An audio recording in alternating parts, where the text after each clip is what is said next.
Zero থেকে বোঝাচ্ছি, so না বুঝে যাবা কোথায়। আমরা কিন্তু যা পড়াচ্ছে এখান থেকে স্লাইড দেখে গেলেই তোমার সাস্টে ইনশাল্লাহ তুমি কমন পাবা। কমন আসে নাই এমন হয় নাই। সো তুমি একটু গুরুত্ব সহকারে পড়ো সবগুলা, দেখবা যে সব কিছু কমন পাবা। দেখো এই প্রবলেমটা আসছে 17-18-তে এবং খুবই কনসেপচুয়াল একটা প্রবলেম। সাস্টে এই ধরনের প্রবলেম প্রায় সময় দিয়ে থাকে। কোয়েশ্চেন কী করছে দেখো, 4 কেজি ভরের একটি বস্তুর উপর চিত্র অনুযায়ী 3√2 এবং 4√2 মানের বল ক্রিয়াশীল। বস্তুটির ত্বরণ সর্বাংশে প্লাস x অক্ষ বরাবর 1 metre per second square, that is call, এই যে তার x অক্ষ বরাবর তার ত্বরণটুকু হচ্ছে ax = 1 মিটার পার সেকেন্ড। তো এইটা তৈরি করতে বলছে যে তার উপাংশ f(x) এবং f(y) কত প্রয়োগ করতে হবে, কত নিউটন। অর্থাৎ দেখো x অক্ষ বরাবর এই যেই ব্যবস্থা, এখানের মধ্যে ঘটনা কি ঘটছে দেখো, এখানে একটা বস্তু ছিল যেটাকে আমরা এইদিকে একটা বল, এইদিকে একটা বলে সামথিং কোণে কোণে টানতেছি। এখন বলতেছে x অক্ষ বরাবর 1 মিটার পার সেকেন্ড এই ত্বরণটা তৈরি করতে গেলে আমার তার উপাংশগুলো f(x) এবং f(y) এই মানটা কি হবে। প্রবলেম কি বুঝতে পারতেছো? প্রবলেম বুঝতে পারা মানে হচ্ছে 50% সলভ হয়ে যাওয়া। তো একটু খেয়াল করো, এখানে আমরা জানি কি, আমরা জানি যে কোনো একটা তোমার কোণে যদি কোনো একটা ফোর্স কাজ করে তাহলে তার একটা কাজ করবে নিচে, যেটাকে বলে আমার হচ্ছে অনুভূমিক উপাংশ কাজ করবে, আর আরেকটা কাজ করবে হচ্ছে আমার y অক্ষ বরাবর, যেটাকে আমরা বলি অ্যাকচুয়ালি উলম্ব উপাংশ। এটুক তো আমরা ক্লিয়ার, তাই না? তো একটু খেয়াল করো, এই যে এটা হচ্ছে এদিকে আমার f(x) কাজ করবে আর এদিকে আমার কাজ করে f(y). তো সিম্পল হিসাব আমরা জানি কি, যখন এটা মাথায় রেখো, প্রথমে একটা জিনিস শিখিয়ে দিচ্ছি, একই দিকে যখন অনেকগুলো ফোর্স কাজ করবে তখন হবে সামেশন অফ F = ma।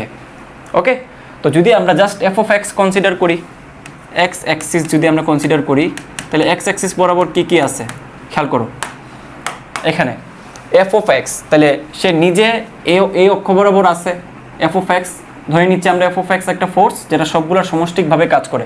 তাহলে এই যে f(x) যেটা আছে এটা তার দিক বরাবর 0 ডিগ্রি করে কাজ করতেছে, that is call f(x cos 0 degree. তাই তো, বুঝো নাই? খেয়াল করো, এই যে f(x) এদিকে কাজ করতেছে, আবার তার দিকটাও হচ্ছে এই দিক, তার মানে হচ্ছে তার মধ্যবর্তী কোণ কত, সেটার মান হচ্ছে 0 ডিগ্রি। তাহলে 0 ডিগ্রি হলে cos 0 এখানে বসাচ্ছি, তাই না? তাহলে ওই হিসাবে এখানে f(x) হচ্ছে জাস্ট f(x), তারপর প্লাস দেখো 4√2 cos কত হবে 45 ডিগ্রি, তাই তো? এই যে দেখো 4√2 এটার হচ্ছে অনুভূমিক উপাংশ হবে 45, আর এই যে এটা দেখো এটা কি হবে, মানে এটা হচ্ছে নিচে কাজ করতেছে ঠিক তার উল্টা দিকে হলে এটা হবে মাইনাস 3√2 cos আবার 45 ডিগ্রি। বোঝা গেছে?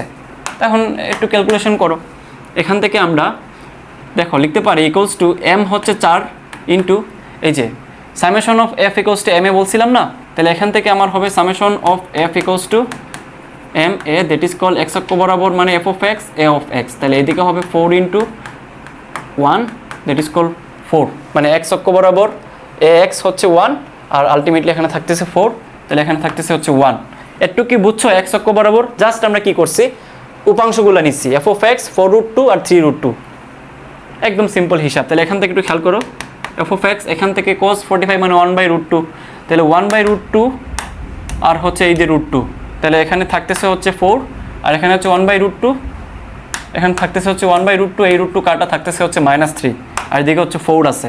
ওকে, তাহলে দেখো 4 - 3, বুঝো কিন্তু এখানে কত 4, এখানে কত -3, তাহলে আলটিমেটলি এখানে কত থাকতেছে, তাহলে 4 আর -3 অ্যাকচুয়ালি হচ্ছে 1, তাহলে +1, ওকে, ইকুয়ালস টু 4, তাহলে f(x) হচ্ছে 4 - 1, দ্যাট ইজ কল হচ্ছে 3। তাহলে সেমভাবে যদি আমরা y অক্ষ বরাবর থিঙ্ক করি, তাহলে y অক্ষ বরাবর হবে f(y) = m(ay), তাহলে ay এর মান তো 0, দ্যাট মিনস a × 0 মানে হচ্ছে আলটিমেটলি 0। ওকে, একটু খেয়াল করো, তাহলে এখন আমরা সব কিছু সেমই থাকবে। তো দেখো জিনিসটা হচ্ছে দুইটাই কিন্তু উপরের দিকে কাজ করতেছে, তাই না? কখন কারেন্ট নিয়ে যায় আল্লাহ জানে। দেখো দুইটা কিন্তু উপরে কাজ করতেছে, উলম্ব উপাংশ, এইটার উলম্ব উপাংশ এইদিকে, এইটার উলম্ব অংশ ওইদিকে, তাই তো? বুঝো নাই? বুঝছো কিনা বলো? দেখো ওইটারটা উপরের দিকে, ওইটারটা উপরের দিকে, তাহলে দুইটাই হচ্ছে প্লাস হবে এখন, প্লাস। তাহলে দেখো এটা হবে 4√2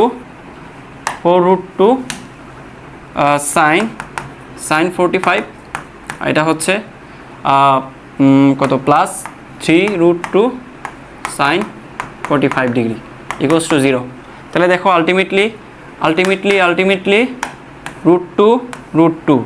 √2 মানে sin 45 মানে 1/√2 আর 1/√2 আর √2 কাটা, তাহলে এখানে থাকতেছে হচ্ছে f of x প্লাস 4 আর 3 7 equals to 0, that is call f of x equals to 0, sorry f of x equals to -7। তাহলে আনসার কোনটা হবে? আনসার হবে 3 - 7। বোঝা গেছে?